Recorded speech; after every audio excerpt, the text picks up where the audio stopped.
ariko abana b'abahanuzi b'ubwenge bahanurira ubuzima bwabo basanga bukwiriye kuba bunini. Imana ihimbazwe. Kuba mu buzima wihanurira udategereje abahanuzi bazaturuka hano, utegereje abandi bazagusomera ijambo ry'Imana, ugahanurira ubuzima bwawe ukavuga ngo ubuzima ndimo si ubwanjye, ndabwiyambuye ngiye mu bundi buzima. Uyu munsi ni wo kwishyira mu buhanuzi bwawe, uyu munsi ni wo kuremera ahantu uzaba. Imana ihimbazwe. Uyu munsi ni wo kwiterura mu mwanya urimo ukishyira mu wundi, ntabwo bene wanyu bazaguterura. Hari n'abantu bavukira mu miryango ugasanga imiryango yabo harimo abasazi, harimo abantu baguye ku ziko, harimo abantu batajya bashaka, harimo abantu batajya babyara, ugahora uvuga ngo ubwo buzima n'ubw'iwanyu. Oya, iterura muri ubwo buzima wishyire mu wundi buzima bwiza. Ni wowe kwikura muri icyo kintu, ni wowe kwikuraho iyo maske ikakuvaho, ni wowe kwikuraho uwo mwambaro w'umuryango wawe ukakuvaho ukajya mu wundi mwambaro. Ni wowe kwikuramo mind zipfuye ukishyiramo ubundi buzima bwo kubaho neza. Bivuga ngo kubera ko ngo biwacu batize ngo barangize ngo nge ntabwo nziga. Oya, ahubwo kubera ko batize ngewe nziga mbabera urugero, ngewe nziga ndangize, ngewe nzatera imbere, ngewe nzagera aha hantu, ngewe nzatwara indege, ngewe nzatwara imodoka, ngewe nzubaka inzu. Kubera ko ni wowe kura muri ubwo buzima ukijyana mu bundi buzima bwiza. Witegereza undi wahandi, wishakisha undi wahandi, witegereza bene wanyu, witegereza inshuti zawe. Oya, ni wowe wenyine. Ifatira umwanzuro. Imana y'ukuri komeza kunyobora, urancishe mu nzira yo gukora ibyo ushaka. Mwami kubaho nagufite binera ubwoba n'amaganya, ndetse byabasha kugeza no mu rupfu vuba. Ibyiza mbona nibi kwizera umwami Yesu, no guhora ngendera mu nzira ye ntunganye. Muri iyi si wuzuye muruho n'amahane, icyo nkeneye cyose simera ko nyibona, ariko ku munsi mukuru ubwo nzabona umucunguzi, niringiye kuzabona ingororano yanjye. Dutangire dusengera ijambo ry'Imana. Tuvugana ijambo ry'Imana. Nitwa Face Kabagambe cyangwa Kembabazi Face. Turashimira Imana kubw'uyu mwanya iduhaye kugira ngo tuvugane ijambo ry'Imana. Gatumaze dusenge. Mana yacu, Mana idukunda, so mwami wacu Yesu Kristo, izina ryawe rihimbazwe. Turagushimiye kubw'uyu mwanya Mana, utugiriye neza kubw'uyu mwanya wo kumva ijambo ryawe. Ndagusaba kugira ngo buri muntu wese wumvira ijambo rimugirire umumaro mu izina rya Yesu. Ijambo ryawe ni inkota ityaye kandi ngo ifite amujyi yombi. Ndakwingize kugira ngo rino jambo nirigera kuri buri muntu wese rikeneye kuba mugi riba mugi, naho rijya rigomba gusenya risenye, naho rijya rigomba kubaka kandi ryubake Mana. Ijambo ryawe ni rinini, ijambo ryawe rirakomeye, ijambo ryawe ni rigari, ryabayeho tutarabaho. Ijambo ryawe rivuga ngo ijambo yarariho kandi yahoranye n'Imana. Ndakwingize kugira ngo iri jambo rigire umumaro ku baryumva nanjye ugiye kurivuga. Urakoze kuko uri Imana yacu, uri gasanira umugisha, kandi abantu bose bari buryumve nawe urugero bari buribone bahabwa umugisha nawe. Nayindi Imana ihwanye nawe mu izina rya Yesu, amen. Reka tuvuge ku ijambo ry'Imana, ntabwo ndi butinde, ariko ijambo ry'Imana rifite umumaro mwinshi ku buzima bwacu. Ijambo ry'Imana niryo ritwubaka, ijambo ry'Imana niryo ritubeshejeho, tubaye mu buntu bw'Imana kubw'ijambo ryayo. Yivuze biraba, itegetse birakomera, iryo ni ijambo. Rero ijambo tugiye kwigana riri mu gitabo cy'Abami, igitabo cya kabiri cy'Abami, ibice 6, umurongo waho wa mbere. Reka dusome ijambo ry'Imana. Haravuze ngo bukeye abana b'abahanuzi babwira Elisa bati, dore aho tuba imbere yawe hatubereye hato, noneho turakwinginze reka tujye kuri Yorodani, umuntu wese akureho igiti twiyubakire aho kuba. Arabemerera ati, nimugende. Umwe muri bo aravuga ati, ndakwinginze emera kujyana n'abagaragu bawe. Arabasubiza ati, ndaje. Nuko barajyana, bageze kuri Yorodani batema ibiti. Umwe muri bo agitema igiti, intorezo irakuka igwa mu mazi. Arataka ati, mbonye ishyano databuja, kuko yari intirano. Uwo muntu w'Imana aramusubiza ati, iguye he? Arahamwereka. Aherako atema igiti agitera mu mazi, intorezo irareremba. Aramubwira ati, isingire. Arambura ukuboko arayisingira. Amen. Ijambo ry'Imana narimvuze ngo ni rigari kandi niryo ritubeshaho. Yivuze biraba, itegeka bigakomera nk'uko nari mbivuze. Hano Elisa yabanye n'abantu igihe kinini, amagambo yose ngira ngo abantu bajya basoma Bibiliya barayazi, ariko umunsi umwe gusa abanye n'abantu.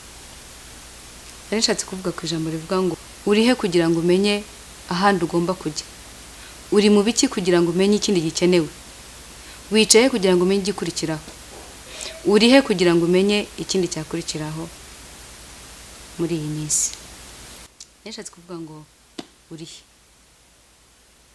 Aho uri uyu munsi ntago mazi, nanjye aho ndi nawahamenya, ariko aho uri hariho hose ukeneye kumenya igikurikira mu bintu urimo. Niba uyu munsi uri mu kazi ukeneye iki kindi, niba uri mu bukode ukeneye iki kindi, niba uri mu buzima bukomeye ese n'iki kindi kigomba gukurikira. Utaramenya aho uva numenya naho ujya, utaramenya ubuzima wicayemo uyu munsi ntabwo wamenya n'ubundi uzajyamo. Birasaba ngo utegure ahantu uyu munsi, umenye ahantu wicaye kugira ngo utegure n'ahandi uzajya. Aba bantu bari kumwe n'umuyobozi wabo, bari kumwe na Elisa, ariko bagera igihe bamenya ko bagomba kumenya aho bagomba kwagukira. Baravuga ngo bukeye abana b'abahanuzi babanaga n'umuhanuzi, yahoraga babwira ibizaba, yahoraga babwira icyerekezo, agahora babwira uko bizagenda, ariko bagera igihe bamenya ko aho bicaye hatabahagije. Imana ihimbazwe. Bageze igihe bamenya ko aho bari hatabakwiriye, hatabahagije, barimo kwaguka, barimo bakeneye kugira ngo bagire ahandi bajya. Baravuga ngo abana b'abahanuzi bicaye batekereza ko hari aho ahantu bicaye hatabahagije gusa, biyumvamo kongera guhaguka. Ngo baravuga ngo dukwiriye kumenya ko hano hantu hataduhagije. Baravuga ngo abana b'abahanuzi ngo bibwira Elisa bati, dore ahantu tuba hatubereye hatoya. Ahantu turi nubwo tuhamereye neza, nubwo tuguwe neza, nubwo tubanye nawe utubwira ibizaba, ariko aha hantu hatubereye hatoya. Biyumvamo ko hari aho bari hababereye hatoya. Imana ihimbazwe. Ahantu uri hagaye. Uri mu buhe buzima uri mu uyu munsi utagaye? Niba uri mu buzima bubi bugaye, wimuke. Niba uri mu ntambara z'ubuzima, rwana nabwo ushaka kwimuka. Nari mvuze ngo ugaye ahantu uri niba ari habi. Imana ihimbazwe. Abana b'abahanuzi baricara basanga bari mu buzima bwiza, nubwo bari kumwe na Elisa, ariko ibyo ari byo byose hababereye hatoya. Baravuga ngo ariko se ko tubanye nawe, nubwo ahanura, nubwo atubwira amagambo meza, nubwo atubwira gukora, nubwo tukwigisha ibintu bizima, ariko birakwiriye ko twimuka natwe. Hatubereye hato, dushaka aho kuba, dushaka ahandi. Baravuga ngo twemere tujye kuri Yorodani, tujye kwitemera ibiti. Nubwo tubaye mu byuzuye, ariko byatangiwe nawe. None nubwo twigisha gukora, dukeneye gukora. Baravuga ngo haturi hatubereye hatoya, dukeneye natwe kwaguka, dukeneye guhaguruka, dukeneye gukora, dukeneye kugira ngo tugire ubundi buzima tujyamo. Iyo uri ahantu nugaye ubuzima urimo, igihe cyose ntabwo utera imbere. Iyo uri mu buzima utarimo kugaya, igihe cyose uhora ahantu hameze nk'ikidendezi, ntabwo ujya wimuka, ntujya ubona ubuzima ntabwo ujya ubona ubuzima bwunguka cyangwa ngo utere imbere, ariko iyo uri mu bintu ugahora wumva ukeneye kugera ahandi hantu ujya, bisaba kubigaya. Buriya mu buzima busanzwe iyo umuntu ahora aguhereza akakubwira ngo akira amafaranga akagufasha mu buzima busanzwe, nakubwira aho amafaranga aturuka, ntabwo ati ariko nubwo nkuhaye ariko wakora ibi n'ibi bigatera imbere kugira ngo ejo uzihereze. Iyo ahora aguhereza aba kwica, ariko iyo akubwira aho bakura amafaranga aba arimo kukugirira neza. Nari mvuze ngo ubuzima urimo uyu munsi burenge, niba uri no mu bwiza ukeneye ubwiza burenga, bukeneye ubwiza n'ubundi burenga. Ibintu byose bihora ari byiza kugira ngo ugere n'ahandi harenze aho ngaho. Bishatse kuvuga iki rero? Gerageza mu buzima urimo utera indi ntambwe, kandi ntukenere ko abantu bahora barimo kukurandata ngo ugende utegereze ngo ejo bundi ngo mfite bene wacu bazangira gutya. Oya, mu buzima urimo tera intambwe. Niba ubona uyu munsi uri mu buzima bwiza, ongeraho ubundi buzima bwiza. Niba uri mu buzima bubi, bugaye, uhaguruke. Ntabwo abantu bazaza kugufasha guhora utegereje ngo bazamfasha, ngo bene wacu bazamfasha, abavandimwe bazamfasha. Okay, nabyo ni byiza, ariko tera intambwe, gaya huri uvuge ngo aho ndi nubwo hambereye heza, ariko nkeneye kwimuka. Yari mvuze ngo ahuri naho himuke. Niba ari heza naho himuke, ugera ahandi heza. Hari heza harushije aho ngaho, tugira ngo warenze abandi, ongeraho. Niba uri mu buzima bubi nabwo burenge, ufata umwanzuro wawe wenyine, uvuge ngo aho ndi hambereye habi, harambihiye. Muri iyi minsi abantu bagiye bagabanya abakozi mu buzima busanzwe, ugasanga akazi niba wakoraga bagabanya abakozi, ukaba wenda uri mu rugo uyu munsi. Gaya ibyo urimo, uhaguruke nawe witemera igiti. Gaya huri, hagaye, uhaguruka ufate umwanzuro, uvuga ngo ahandi ndahagaye kandi simishimiye kandi sinabwo hanyuze. Ufate umwanzuro kugira ngo wimuke aho ngaho, kandi nta wundi muntu uzakwimura. Abana b'abahanuzi bafashe umwanzuro Elisa atabagiriye inama, bafashe umwanzuro Elisa atabasengeye, bafashe umwanzuro Elisa atigeze avuga ngo yemwe ntabwo mubona ko ejo nzabakurwaho cyangwa nzagira ahandi hantu njya. Oya, baricaye basanga nubwo Elisa ahora basengera kandi ababwiriza ijambo ry'Imana. Hari igihe babayeho ngaho bateka imboga ngo ugasanga bashyizemo uburozi, ngo akazisengera bakongera bakarya.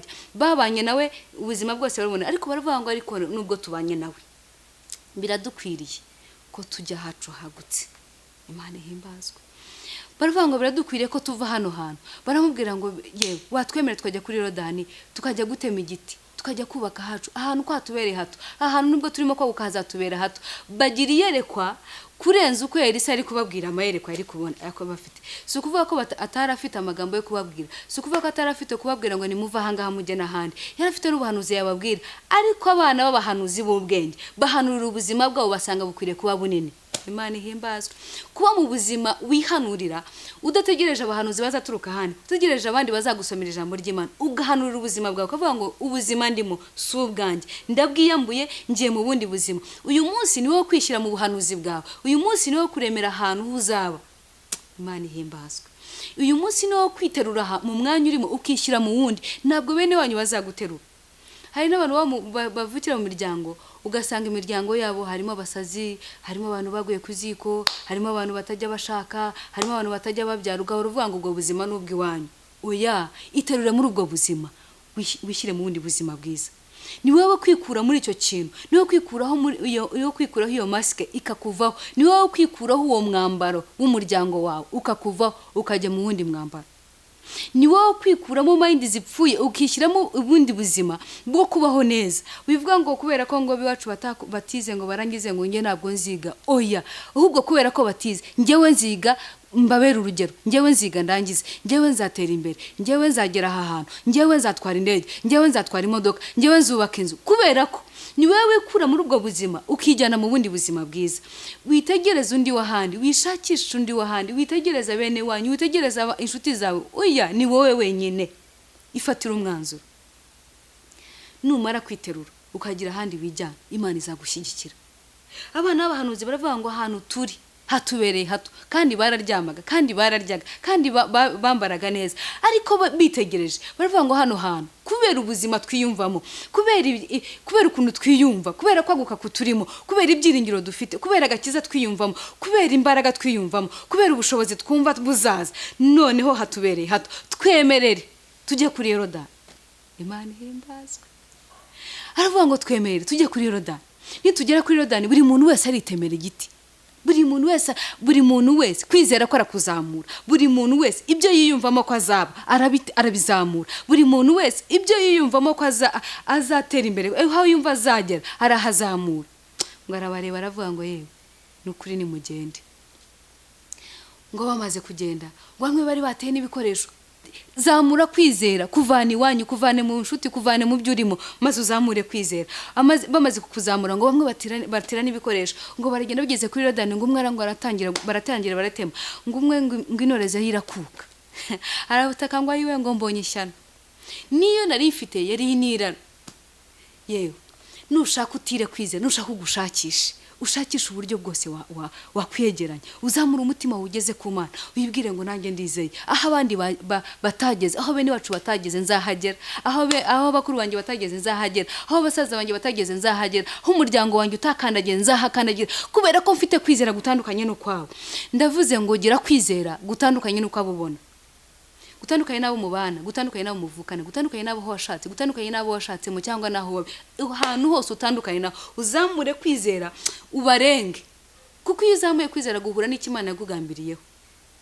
Ariko igihe cyose ugabanyije kwizera ugenda utandukana n'Imana yakuvuzeho. Imana itugirire neza. Ngo arataka aravuga ngo mbonye ishyano. Niyo nari mfite burya nari nahitiye. Ngo aramubwira ngo iguye hehe, nyereka ahantu iguye. Ngo aramubwira ngo derahiguye, aramubwira ngo ngera uteme igiti. Imana ihimbazwe. Icyo ufite nicyo uzakoresha kugira ngo Imana ikugirire neza. Icyo ufite, niba ufite kwizera uza gukoresha kugira ngo ugere aho wagombaga kujya. Ariko mu gihe ntako ufite, nukuri nawe igiti yatemaga, intorezo yari afite, igiti yarimo gutema, umurimo yarimo gushaka, ibyo yarimo gutekereza, imigambi yari afite niyo yakoresheje mu mazi. Ibitekerezo ufite n'ibyiringiro no kwizera ufite bizakugeza ku kintu washakaga. Uko byumva, uko amarangamutima yawe ameze n'ubushake ubifitemo bizakugeza ku kintu, bizakugeza ku nzozi zawe. Buri inzozi nizo cyo kintu tudahuje n'abandi. Inzozi zawe zitandukanye n'iby'abandi bose, niho hantu dutandukanira. Inzozi ufite zitandukanye n'iz'umuryango ufite, inzozi ufite bitandukanye n'abo muvukana ufite. Inzozi zawe nizo zakugeza ahantu hakomeye. Rero ibyo ufite, inzozi ufite zitandukanye n'iby'abandi, ntabwo burya inzozi tuzihuriraho. Buri muntu wese agira inzozi ze. Inzozi zawe nizo zatuma ugera ahantu hakomeye. Baraje baravuga ngo ahantu turi hatubereye hatuye. Ngo bageze ku mazi ngo intore ziragwa. Aramubwira ati mbonye ishyano. Iyi ntore ze ko nayitiye cyangwa se ishoka, ko nayitiye ndabigirane. Aramubwira ngo nyereka ahantu iguye, nyereka kwizera kwawe ahantu kwari gukata. Wari wahagurutse narabibonye, wari watangiye gukora ndabibona, wari watangiye mu mirimo yose narabibonye, ariko se bikatariye he, bihagarariye he, ni he bihagarariye? Ngo aramwereka ngo dore ngaho. Wari wagaye ahuri, wari wagaye mu byubamo, wari umaze kubihagurukamo, wari urambiwe ubukene, urambiwe ubugumba, urambiwe kudashaka, urambiwe kutabyara. Ibyo urambiwe ni ibihe? Ngo amwereka ahantu nabirambiriwe, amwereka ahantu yaguye. Ngo amaze kuhamwereka aramubwira ngo teme igiti, wongera ugire kwizera. Akoresha ibyari bimurimo, akoresha ibitekerezo yari afite, akoresha imbaraga yari afite, akoresha kwizera yari afite, akoresha ibyari bimurimo. Ibikurimo nibyo bizakuzamura, ntabwo uzazamurwa n'iby'abandi. Buri muntu wese bimurimo nibyo bimuzamura. Ngo arangije aramubwira ngo rambura ukuboko kw'isi, ngo arambura ukuboko arayisingira. Imana ihimbazwe. Rambura kwizera kwawe, rambura ibitekerezo byawe, rambura buri kintu cyose kikurimo, usingira ibintu wari ukeneye gufata. Kuba uyu munsi utakize nk'abandi, si ubukene, si ukubura amafaranga, ibikurimo waraneye kubizamura. Niba ari Imana ikurimo, yizamura ikore. Niba ari njya mbona abantu n'ababyinnyi barabyina bakazamura impano zabo bagatera imbere, n'abahinzi barahinga bakazamura impano yo guhinga bagatera imbere. Ntabwo turi abakene, ariko twananiye kuzamura ibiturimo. Ntabwo twabuze ahantu tugera, ntabwo twabuze ibyo dukora, ntabwo turi abakene. Ntabwo Imana yishimira ko tuba abakene. Hari abantu bujya kumva ngo barakore ngo ni abakene. Hoya, nta murokore ukennye. Nuko ibikurimo utabizamuye, nuko ikibitsanye Imana yagushyize mutakizamuye. Ntabwo wakibagariye, ntabwo wagifumbiye. Umuntu wese uhinga arahinga, agatera, akabagara, akayikorera ibintu byose, imirima y'ikera. Nawe ibikurimo bifumbire, bizamure, wibisinziriza. Ibisinzira byose bihora bisinziriye. Buri ikintu kibi no gukangura umuntu wisinzirije. Umuntu usinzirije aragora, ariko uwasinziriye iyo bamukoze harakanguka. Kangura ibintu byose bikurimo, ubizamure, hanyuma urebe icyo Imana igukorera. Urebe ukuntu abantu batera imbere. ngo yarambuye ukuboko ngo arayisingira arayifata. Imana ihimbazwe. Rambura ukuboko, rambura kwizera, zamura ibikurimo, bizamure urebe ukuntu Imana ishyikirana nawe ikakugirira neza. Muri iki gihe rero wikibaza ngo ese nagira gute, nakora iki, none se ndazamura iki? Zamura ibikurimo. Niba ari Imana ikurimo, niba ufite kwizera ko ejo uzagera, byizere kandi ubiharanire, ubikorere uzabigeraho. Nta kintu kinanirana uretse kudatekereza neza.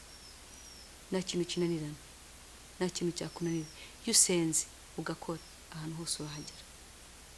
Tuzi abantu benshi bagiye batera imbere bari abakene, nanjye nakihwera, ariko tubonye Imana itugira neza kubera ko iyo ukanguye ibikurimo byose birakora. Imana itugirire neza. Hari igihe kimwe natangaye, twabuze umwana wa mbere aca anyina, Imana iramutwara. Numva subiye inyuma mu kwizera cyane, subira inyuma, numva ndakanzwe, numva Satani andemyemo umutima wo gutekereza ko bitazakunda. Ariko igihe kimwe nkora amasengesho y'umunsi 21, ngira Imana ngo Daniel yarasenze, asenga iminsi 21, ariko arakomeza arapfukama ngo niyabona ibisubizo, kandi Imana yabyohereje. Ngo arangije ngo yongera apfukama, azamura amaboko arasenga, asenze ngo Imana iravuga ngo ariko se ko nasubije Daniel, ni iki gitumye yongera gupfukama imbere yanjye ngo anakire? Ngo aravuga ngo ibi nabiri n'abamedi n'abaperesi babifashe.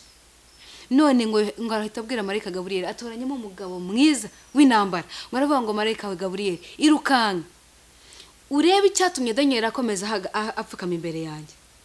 Ngo marayika Gabriel ngo ashinzwe intambara, ngo azari kubagaho, ahura n'abamedi n'abaperesi, arashwanyaguza, asingira ibisubizo bya Daniel ngo arayimushyira. Niba waranasenze ukabona urimo gusubizwa, ongera usubira imbere y'Imana. Niba warasenze ukabona ibi ntago birimo gukunda, ongera wihagarara, ongera. Haleluya. Ongera wihagarara, wishidikanya, ngutekereze ko Imana itagushubije. Nuko nta kintu ipfa nawe, kandi ibyo yisabye nta kibikoresha mu ijuru. Nta kimana ipfana n'amazu. Nese amazu ifite ahantu ho kuba, isi n'intebe yayo, ijuru n'intebe yayo, isi n'intebe y'ibirenge byayo. Ahantu hose irahakwirwa, irabishoboye. Nta kikwimira inzu, nta kintu kwimira amafaranga, nta kintu kwimira imodoka, nta kintu kwimira abana. Abana siraba kwimanga bashyire. Bibiliya iravuga ngo ni umwanda uturuka ku Uwiteka. Bivuze ngo nta kantu ihereza abantu katayigoye, nta kintu bikwimira, nta kintu bikoresha mu ijuru. Ahubwo haguruka, haguruka, senga, egera Imana, koresha ibikurimo, wibe umunebwe.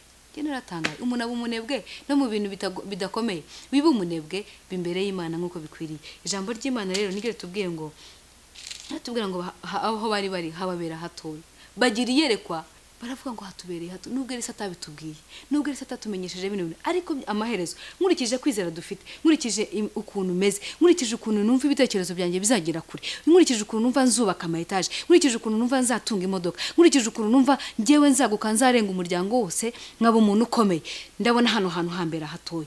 Yagura ibitekerezo, aba bana bagura ibitekerezo, kandi bari abantu b'abahanuzi, bari bakwiriye kureka iwabo bakabateganyiriza, bari bakwiriye kureka iwabo bakabahanura, akabwira ibizababaho. Ariko baravuga ngo hano dukurikije ukuntu twiyumva hatubereye hato. None mureke twagure. Rero Imana ibaha umugisha, Imana ibagire neza, murambure ukuboko musingire, muzamure kwizera kwanyu kugira ngo Imana ibagire neza. Rero Imana ibaha umugisha. Turagushimye kubw'ijambo ryawe Imana, urikomeresha ibimenyetso n'ibitangaza, cyubahiro kigomeze kuba icyawe. Ndagushimiye kubwira ijambo ryawe, komeze kwaguka kandi abo rigeraho bose ribagira umumaro mu izina rya Yesu. Amen.